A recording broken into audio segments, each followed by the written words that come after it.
혹시 망구다이라고 들어보셨습니까? 바로 13세기 전 세계를 주름잡았던 최정예 몽골 부대입니다. 17기의 기마병으로 2천여 명의 부대를 이긴 전투는 전설로 내려오고 있는데요. 한미연합사령부가 그 전설을 실제 훈련에 반영하고 있어 주목받고 있습니다. 21세기 최정예 전사로 거듭나기 위한 망구다이 훈련 현장을 3회에 걸쳐 소개할 텐데요.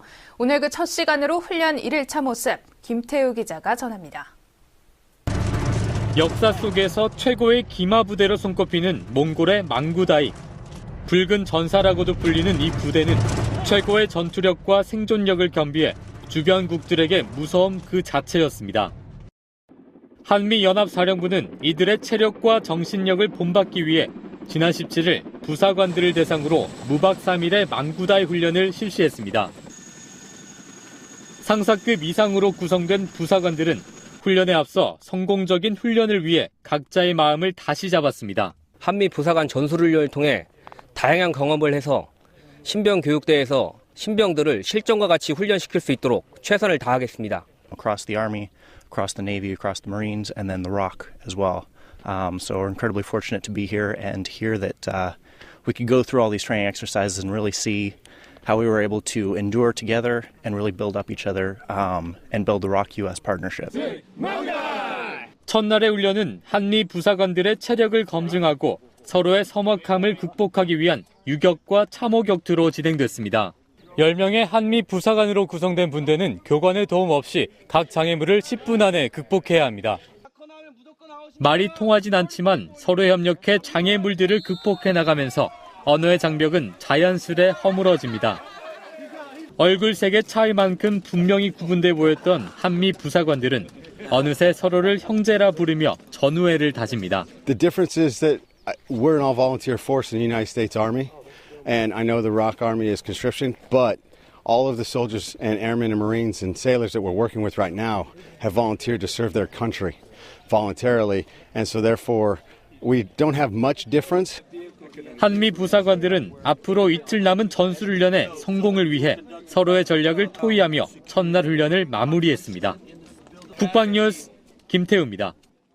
육군정보학교가 지난 19일 드론 전문교육원을 개원했습니다. 육군정보학교 드론 전문 비행장에서 열린 개원식에는 관계자와 드론 교관, 교육생 등 200여 명이 참석했습니다. 참석자들은 12kg 드론 비행 시연을 관람하고 드론 형태의 대열로 기념사진을 촬영하며 군 최초 드론 전문교육원 개원을 축하했습니다. 미래전은 IoT, 로봇 무인기에 의한 전투가 예상되며 전장의 승패를 좌우할 것입니다. 따라서 미래전에 대비한 우수한 인재를 선제적으로 양성하기 위해 개원하게 되었습니다. 교육은 한 기수당 10명씩 3주간 진행되며 교육생은 국가직무능력 표준에 부합한 맞춤형 드론 교육을 받게 됩니다. 학교는 매년 150명의 교육생 배출을 목표로 하고 있습니다. 나아가 지역사회와의 연계를 통해 교육을 민간 차원으로도 확대해 학교 인근 지역을 국내 드론의 메카로 발전시킬 계획입니다. 유엔 안전보장이사회는 23일 비공개 회의를 열어 북한 미사일 도발에 대한 대응 방안을 논의합니다. 대북 제재를 강화하기 위한 조치가 가속화될 전망인데요. 국제사회는 용인할 수 없는 일이라며 강력히 비난했습니다. 윤현수 기자입니다. 지난 16일에 이어 일주일 만에 유엔 안보리 회의가 다시 긴급 소집됩니다. 우리나라와 미국, 일본의 요청으로 소집돼 북한의 계속된 도발에 따른 대응책을 논의할 예정입니다. 틸러슨 미 국무장관은 북한의 미사일 발사 시험은 실망스럽고 충격적이라고 밝혔습니다. 북한이 도발을 지속하는 건 변하지 않았음을 보여주는 것이라며 압박을 지속하겠다고 경고했습니다. 일본 정부도 연이은 미사일 발사에 격앙된 모습을 보이고 있습니다. 북한 미사일 발사 직후 국가안전보장회의까지 개최한 일본은 북한의 도발을 세계에 대한 도전이라고 강력 규탄했습니다. 아베 총리는 26일 이탈리아에서 열리는 G7 정상회담에서 북한의 미사일 발사를 주요 의제로 다루겠다고 강조했습니다. 일본은 한미 양국은 물론 중국과 러시아와 협력해 대응할 방침입니다. 중국도 발사 소식을 신속히 전하며 북한이 동쪽에서 미사일을 쐈고 올 들어 벌써 8번째라는 점을 특히 강조했습니다. 러시아도 깊은 우려를 표했습니다. 러시아 상원 국방위원회 위원장은 김정은이 트럼프 대통령의 경고를 이해하지 못하고 있다며 북한의 미사일 발사를 비판했습니다. 국제사회의 계속된 규탄에도 도발을 멈추지 않고 있는 북한. 특단의 조치가 취해질지 주목되고 있습니다. 국방뉴스 윤여수입니다. 북한이 또다시 탄도미사일을 발사했습니다. 평안남도 북창 일대에서 발사해 동해 방향으로 약 500km를 비행했는데요. 올해 들어서만 8번째, 새 정부 출범 이후 벌써 2번째입니다. 김지한 기자입니다. 북한이 또다시 탄도미사일 실험을 강행했습니다. 합참은 21일 오후 4시 59분경 북한이 평안남도 북창 일대에서 동쪽 방향으로 탄도미사일 한 발을 발사했다고 밝혔습니다. 올해 들어서만 8번째로 새 정부 출범한 지 2주도 채 안 돼 벌써 2번째입니다. 합참은 이번 탄도미사일의 고도가 약 550km, 비행거리는 약 500km로 추가 정보에 대해서는 한미가 정밀 분석 중에 있다고 밝혔습니다. 한미 정보 당국은 북한이 어제 미사일 발사를 통해서 미사일 기술의 신뢰도를 향상시키는 데는 의미 있는 데이터를 확보한 것으로 평가하고 있으나 탄도 재진입 안정성 여부에 대해서는 추가 검증이 필요하다는 입장입니다. 미사일 발사의 성공 여부도 추가 확인이 필요하다고 전했습니다. 아울러 우리 군은 북한군의 추가 도발 동향에 대해 예의주시하며 만반의 대비 태세를 유지하고 있다고 전했습니다. 한편 북한은 발사 다음 날인 22일 조선중앙통신을 통해 북극성 2형의 시험 발사를 성공적으로 수행했다고 주장했습니다. 북극성 2형은 고체 연료를 사용하는 지상대지상 중장거리 탄도탄으로 잠수함 발사 탄도미사일 SLBM을 지상형으로 개조한 미사일입니다. 통신은 이번 실험이 북극성 2형의 기술적 지표들을 최종 확증하고 부대들의 실전 배치하는 데 목적을 두고 진행됐다고 전했습니다. 또한 북극성 2형의 생산 준비를 끝냈으며 김정은이 미사일의 실전 배치를 승인했다고 밝혔습니다. 통신은 이날 미사일 시험 발사를 참관한 김정은이 흠잡을 데 없이 완벽하다며 완전히 성공한 전략무기라고 자평했다고 전했습니다. 국방뉴스 김지한입니다. 북한이 새 정부 출범 후 벌써 2번째 탄도미사일을 발사했습니다.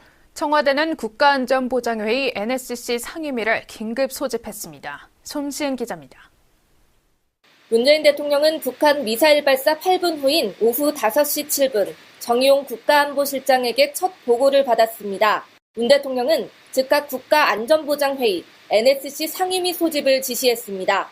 정의용 국가안보실장은 즉시 대통령께 보고하였고 대통령은 국가안전보장회의 NSC 상임위원회 즉각 소집을 지시했습니다.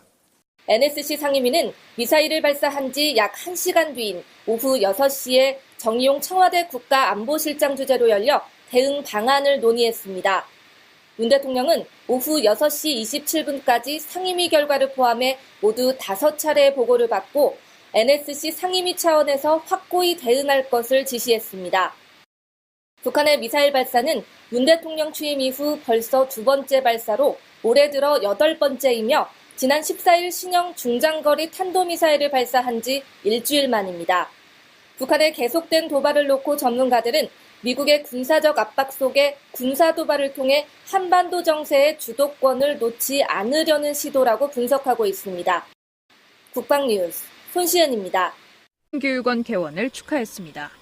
미래전은 IoT, 로봇 무인기에 의한 전투가 예상되며 전장의 승패를 좌우할 것입니다. 따라서 미래전에 대비한 우수한 인재를 선제적으로 양성하기 위해 개원하게 되었습니다. 교육은 한 기수당 10명씩 3주간 진행되며 교육생은 국가직무능력 표준에 부합한 맞춤형 드론 교육을 받게 됩니다. 학교는 매년 150명의 교육생 배출을 목표로 하고 있습니다.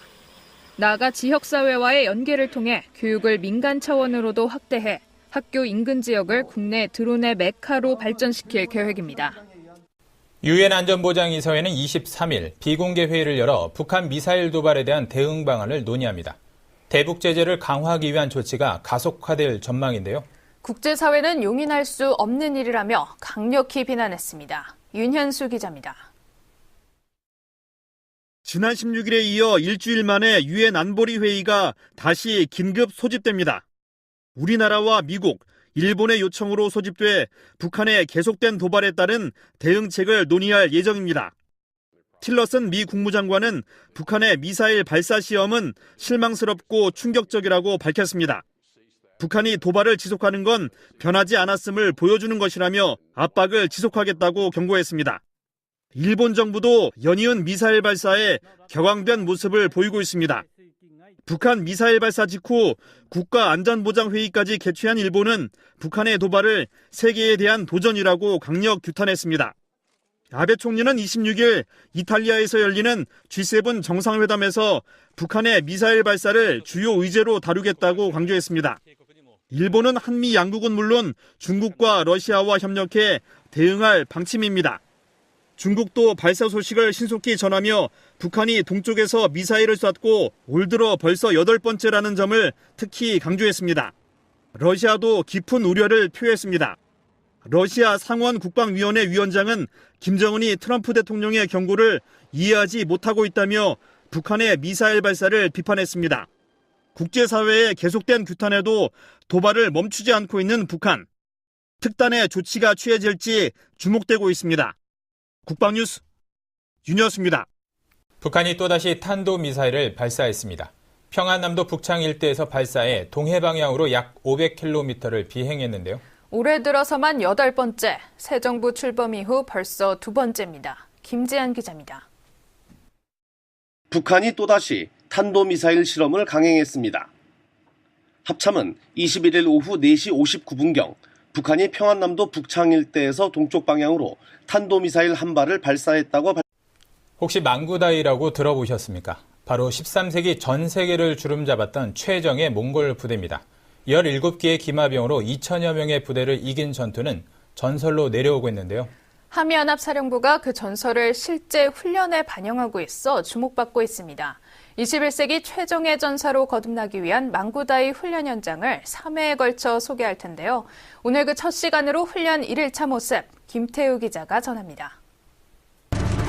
역사 속에서 최고의 기마 부대로 손꼽히는 몽골의 망구다이. 붉은 전사라고도 불리는 이 부대는 최고의 전투력과 생존력을 겸비해 주변국들에게 무서움 그 자체였습니다. 한미연합사령부는 이들의 체력과 정신력을 본받기 위해 지난 17일 부사관들을 대상으로 무박 3일의 망구다이 훈련을 실시했습니다.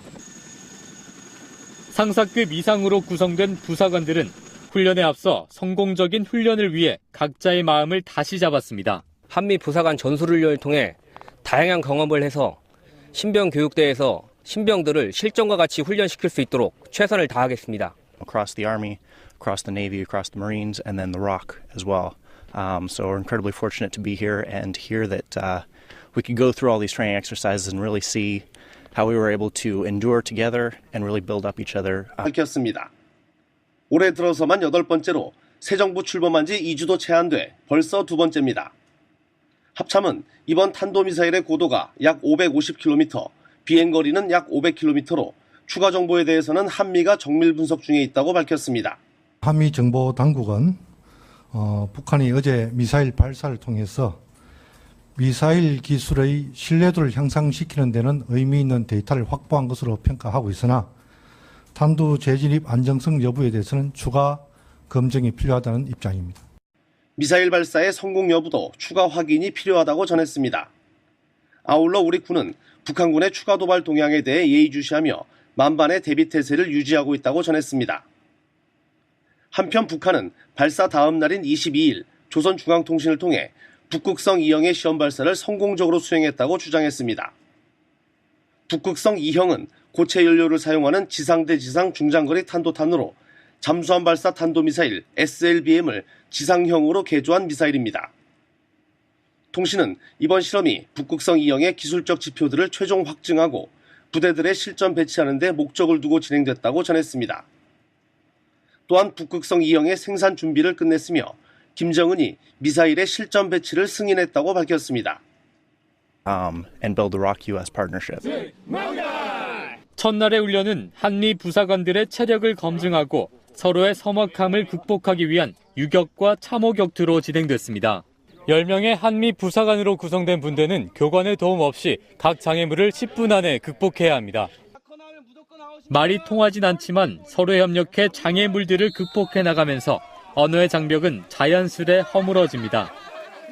얼굴 색의 차이만큼 분명히 구분돼 보였던 한미 부사관들은 어느새 서로를 형제라 부르며 전우애를 다집니다. The difference is that we're an all-volunteer force in the United States Army, and I know the ROK Army is conscription, but all of the soldiers and airmen and Marines and sailors that we're working with right now have volunteered to serve their country voluntarily, and so therefore we don't have much difference.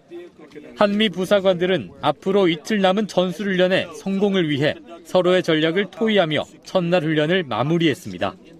국방뉴스 김태우입니다. 육군정보학교가 지난 19일 드론 전문교육원을 개원했습니다. 육군정보학교 드론 전문 비행장에서 열린 개원식에는 관계자와 드론 교관, 교육생 등 200여 명이 참석했습니다. 참석자들은 12kg 드론 비행 시연을 관람하고 드론 형태의 대열로 기념사진을 촬영하며 군 최초 드론 전문